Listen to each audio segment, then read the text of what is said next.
So many adult language learners give up. In the first few months, a lot of them just stop learning and think that they can't learn a language, they can't become fluent. And one of the reasons for that is because they start off with beginner's content. Stuff that is straightforward and simple, using everyday language that's important, but is so boring that it affects your motivation and it stops you learning. So today I'm going to talk about how to get over that and a solution to that problem. So I'm Dr. Dan, I'm an associate professor, lifelong learner, and I'm spending 12 months getting fluent in French. In the last 3 weeks I've shadowed 200,000 words, just over that. And I want you to learn from my experiences of learning as an adult language learner. I'm here in my cabin, I'm fueled on just espresso and my vape. That's all I'm doing. I'm down here doing the grind day in, day out, hour on hour. So what's the solution? Well, the solution is, and it's something that I did right from the beginning, is to use intermediate content straight away.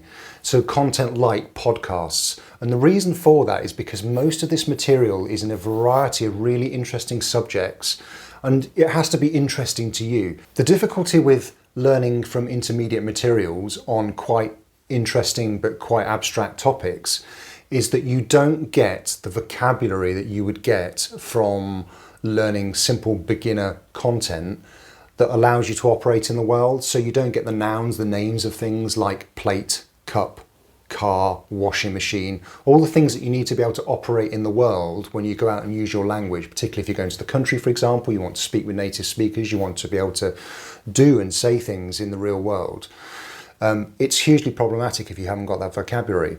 However, what intermediate podcasts and content gives you is some nicely structured grammar. You see all the grammar in all the different tenses, you see lots and lots of different verbs that you can use, and you see them in multiple combinations. And then what you can do, once you've got a little bit of fluency that's started to come, you're starting to really understand content and get motivated by that, then you can go back to some beginner stuff and you can just run through it and you can pick up the vocabulary you need, the nouns, the different verbs that you need to operate in the world, all the stuff that's around the house, the parts of the body, you know, all these things, the colours, the numbers, etc.